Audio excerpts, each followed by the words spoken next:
మాట్లాడండి అందరికీ. ఈ దినం దేవుడు నీతో నాతో మాట్లాడాలని ఒక మాటని మనం మాతో మాట్లాడాలని ఆశపడిన ఒక మాటని మనము ధ్యానించుకుందాము. ఇది దేవుడు నీతో నాతో చెప్పాలని ఆశపడుతున్న ఒక మాట, నీ యొక్క దుఃఖమును నిట్టూర్పును ఎగిరిపోవును. ఏంటండి? నీ యొక్క దుఃఖమును నిట్టూర్పును ఎగిరిపోవును.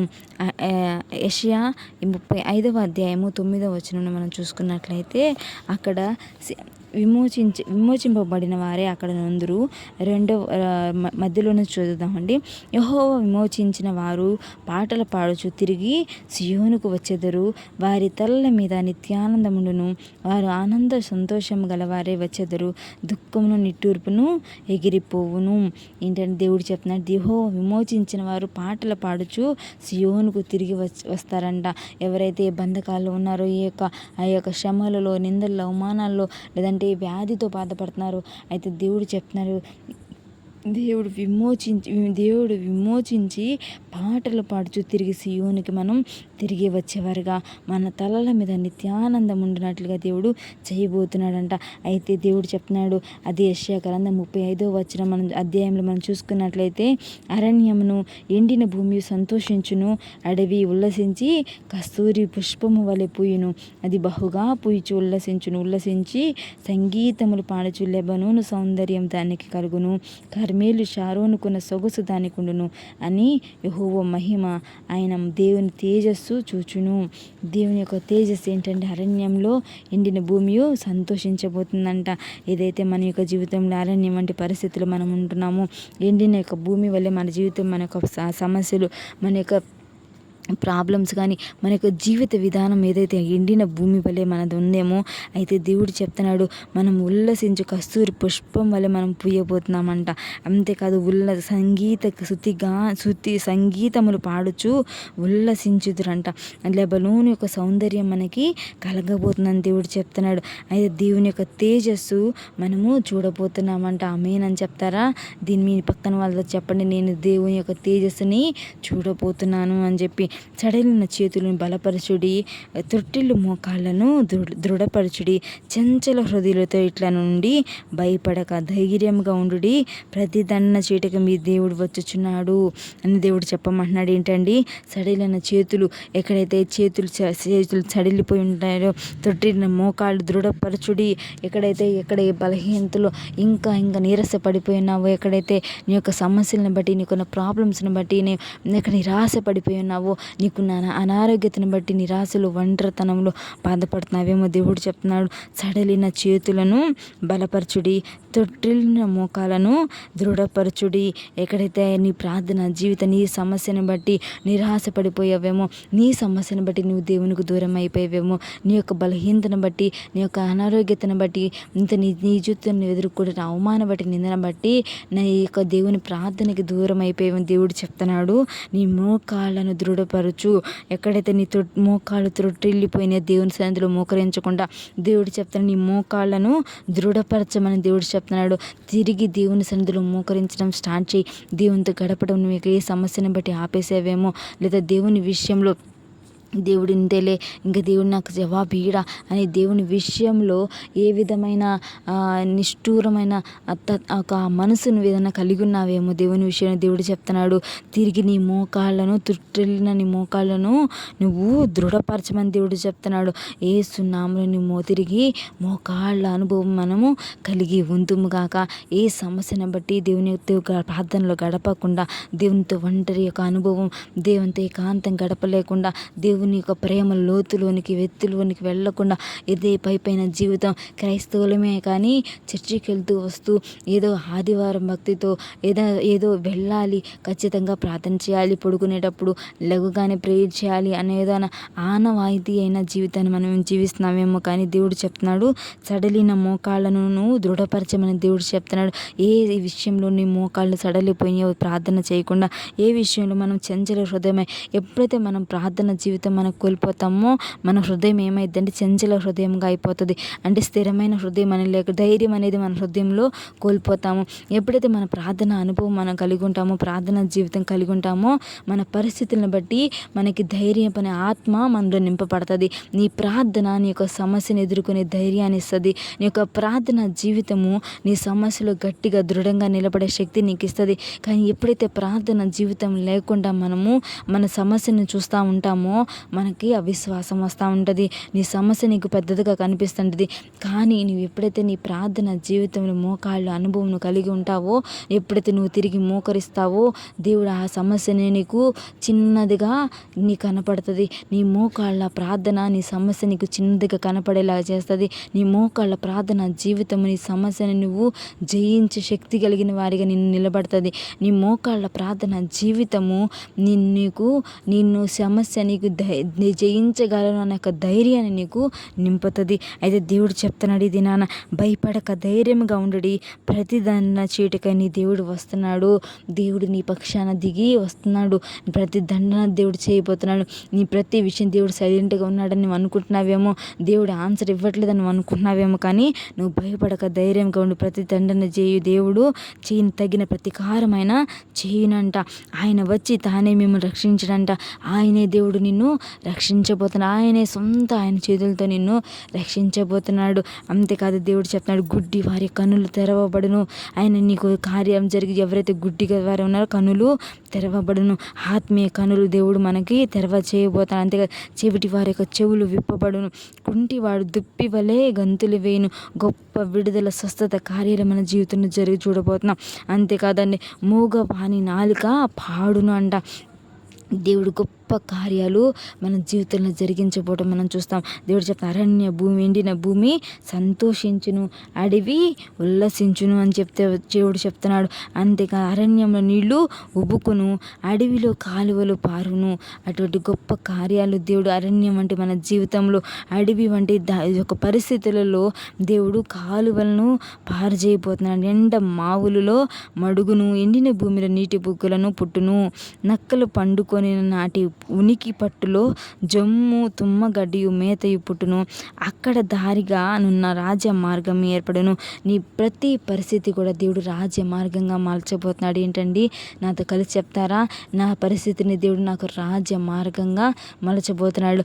నీకు ఎదురుగా ఉన్న ఇనుప గడియలను ఇత్తడి తలుపులను దేవుడు ఇది నాన్న పగలగొట్టబోతున్నాడు. ఆమె ఆయన రిసీవ్ చెప్తాడు. దేవుడు నీకు ఒక రాజ్య మార్గాన్ని ఆయన తీసుకురాబోతు. నీ యొక్క మార్గాన్ని దేవుడు సరళం చేయబోతున్నాడు. మన యొక్క మార్గాల్లో ఏదైతే ఎత్తులు పల్లాలు ఏదైనా ముళ్ళ తుప్పలు ఏదైనా ఉన్నా కూడా దేవుడు యొక్క మార్గాన్ని రాజ్య మార్గంగా దేవుడు మలచబోతున్నాడంట. అంతేకాదు దేవుడు చెప్తున్నాడు, ప్రతి ఒక్క అపవిత్రతను కూడా దేవుడు మనల్ని తీసివేయబోతున్నాడు. పరిశుద్ధమైన మార్గంలో మనల్ని నడిపించబోతున్నాడంట. నువ్వు నడివే ప్రతి పరిస్థితిలో కూడా నీ చేయి పట్టుకొని దేవుడు వెన్నుతట్టి నీకు ఆలోచన చెప్పి ఆయన యొక్క చిత్తమైన మార్గంలో దేవుడిని నడిపించబోతున్నాడు. నువ్వు నమ్ముతావా? దేవుడు నీ నీతిమంతుగా తీర్చబోతున్నాడు. అంతేకాదు గొప్ప స్వస్థతను విడుదల మనం చూడబోతున్నాము.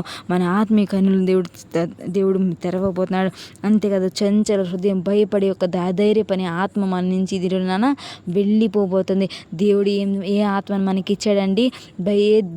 పిరికితనం గల ఆత్మను మనకి లేదు. కానీ ఏ పరిస్థితి నుంచి బట్టి నువ్వు భయపడుతున్నావేమో, నీ భర్త విషయం నువ్వు భయపడుతున్నావా, నీ కుటుంబం విషయం నువ్వు భయపడుతున్నావా, నీ ఆర్థిక పరిస్థితులను బట్టి నువ్వు భయపడుతున్నావా, లేదా ఏదైనా కోర్టు కేసు విషయం, నీ ప్రాపర్టీ విషయం ఏదైనా భయపడుతున్నావా?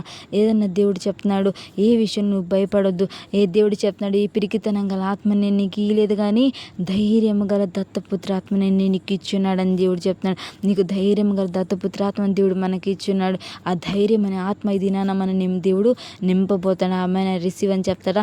మనలో ఉన్న పిరికితనం గల ఆత్మను దేవుడు ఇది నాన్న తీసివేయబోతున్నాడు. అంతేకాదు దేవుడు అరణ్యంలో భూమిను సంతోషించే వారిగా ఉల్లసించే వారిగా మనల్ని దేవుడు చేయబోతున్నాడు. దేవుడు అక్కడ చెప్తున్నాడు, అక్కడ ఏ సింహాలు ఉండవంట, క్రూర జంతువు కానీ అక్కడ కనబడవు. అయితే దేవుడు చెప్తున్నాడు, ఇది నాన్న విమోచింపబడిన వారే అక్కడ ఉందురు. అయితే దేవుడు చెప్తున్నాడు, యెహోవా విమోచించిన వారు పాటలు పాడుచు తిరిగి సియోనుకు వచ్చేద్దరు. వారి తలల మీద నిత్యానందమును, వారు ఆనంద సంతోషములు గలవారే వచ్చేద్దరు. దుఃఖమును నిట్టూర్పును ఎగిరిపోవును. ఆమేన్. దేవుడి దినాన నిన్ను విమోచించబోతున్నాడు. ఏ పరిస్థితిలో ఏ బంధకాల్లో నువ్వు ఉన్నావో, ఏ టెన్షన్స్ మధ్య నువ్వు ఉన్నావు, ఏ ప్రెజర్స్లో నువ్వు ఉన్నావు, ఏది చెప్పుకోలేని బాధల్లో నువ్వు ఉన్నావు, ఏ మనుషులు భయంతో నువ్వు భయపడుతున్నావు, ఏ పరిస్థితిని బట్టి నువ్వు భయపడుతున్నావు, దేవుడు చెప్తున్నాడు. దేవుడిని ఉన్న పరిస్థితి నుంచి దేవుడిని విమోచించబోతున్నాడు. ఇది ఆ విమోచనాన్ని రిసీవ్ చేసుకుంటావా? నువ్వు నమ్ము. ఆయన ఎందు విశ్వసించే వారికి ఎన్నడూ నాయన సిగ్గుపరచడు. నీ విశ్వాసం చెప్తాడు కదా, ఆమెకి కానాను స్త్రీకి ఏం చెప్తాడు? అమ్మా, నీ దేవుడు నీ విశ్వాసమే గొప్పది, నీ విశ్వాసమే నేను స్వస్థపరిచిందని దేవుడు చెప్తాడు. 12 సంవత్సరాల రక్తస్రావం కలిగిన రోగి కూడా దేవుడు చెప్తాడు, నీ విశ్వాసమే నిన్ను స్వస్థపరిచింది అని. దేవుడు అయితే ఈ దినాన మన యొక్క విశ్వాసాన్ని దేవుడు, నువ్వు విశ్వసించు, దేవుడు నిన్ను విమోచించబోతున్నాడు. సంతోష గానాలు పాడుచు, పాటలు పాడుచు సియోనులో మనం ప్రవేశించబోతున్నామంట.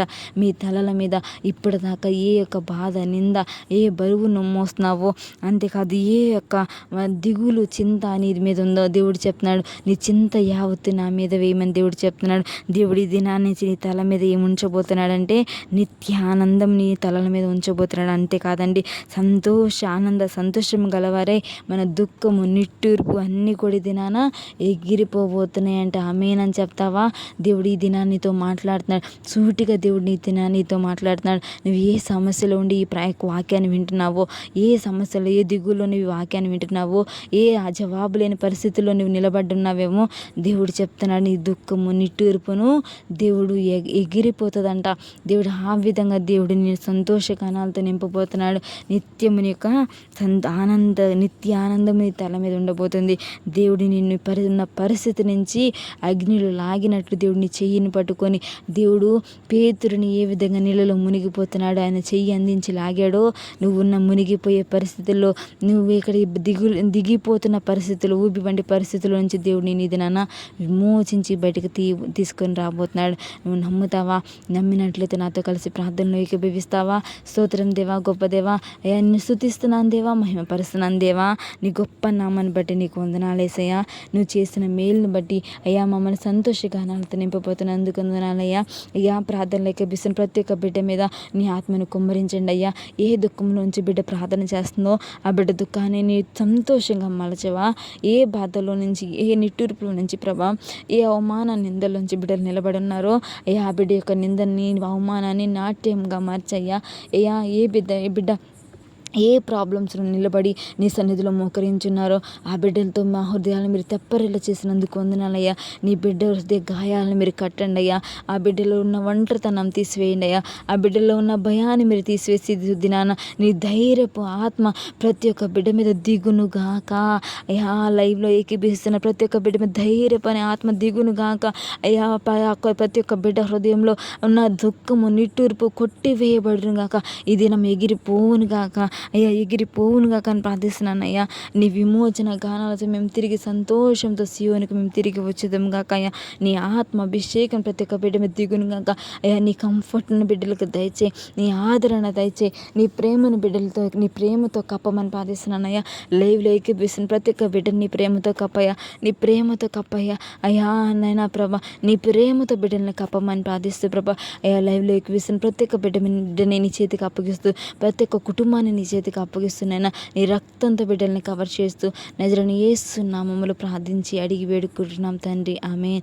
ప్రైజ్ లార్డ్ అండి. అందరికీ మీ యొక్క ఈ ప్రార్థన వాక్యాలు మీకు ఆదరణ కలిగించినట్లయితే ఇది అనేక మందికి మీరు షేర్ చేయండి. అనేకులను మీరు బలపరిచిన మీ వల్లే అనేకులు ఈ వాక్యం ద్వారా, ప్రార్థన ద్వారా బలపడిన వారు అవుతారు. దీన్ని మీరు కింద కామెంట్ చేయండి. అంతేకాదండి, లైక్ చేయండి. లైక్ చేయడం వల్ల ఈ వీడియో అనేక మందికి రీచ్ అవుతుంది. లైక్ చేయండి, షేర్ చేయండి, కామెంట్ చేయండి. అనేక మంది వీడియో సబ్స్క్రైబ్ చేసుకోవడానికి మా ఛానల్ని మీరు ఫాలో అవ్వండి.